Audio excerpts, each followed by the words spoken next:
Okay, pitas tayo ng 10 harvest mga kabarbars. Ganyan pa rin yung bunga ni 10 harvest na. Cucumber natin pang 10 pitas.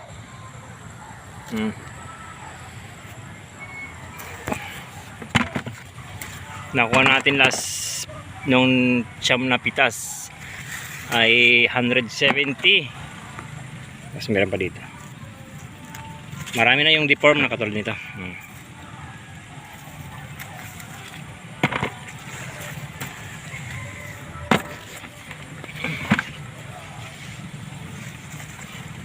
Mamaya mag-spray tayo ng insecticide dito kasi last hindi tayo nakapag-spray. Magto 2 weeks na hindi tayo nakapag-spray dito sa panay ulan. Ganyan pa itsura ko pala. Hi! Siguro makaka-100 mahigit pa rin tayo o mas marami yung makuha natin ngayon sa 10 harvest.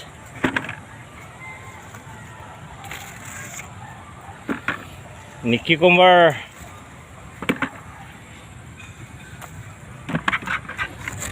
marami pa namumulaklak pa kasi. Dito namutik-tik. Oh,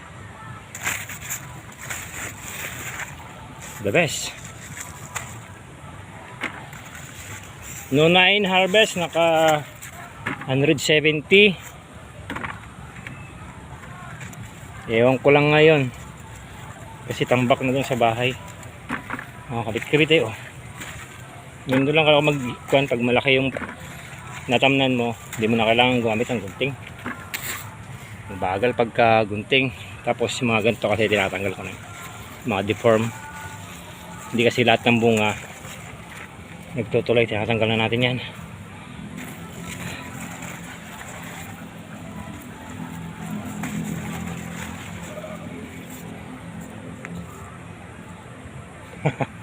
Mga maliliit pa nating bunga. Ibig sabihin makakasi 11 harvest pa tayo dito.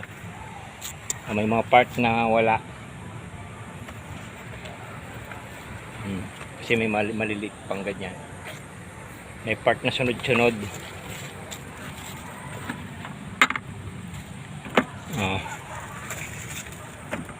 Pang 10. Marami pa rin dito. Sunod-sunod sila. Ang pag-abono natin ginagawa dito ay na lang side dress, ammonium saka triple 14 50-50. 1 kilo minimix natin. Tapos side dress na lang ginagawa natin. Kalating kutsara kada puno.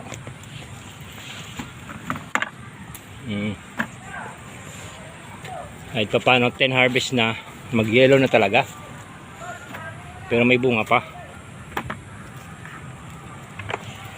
Ito yung kasi babaw. Ngayon pa sa ibaba. Ganyan pa itsura ni pipino natin sa 10 harvest. Kaya inaasahan natin makaka 11 pa tayo. Makaka-recover na dun sa pagkakabagyo. Meron pala rito. Mag-yellow talaga yan. Lalo na ngayon 10 harvest na. Baka ganun lang guys. Thank you.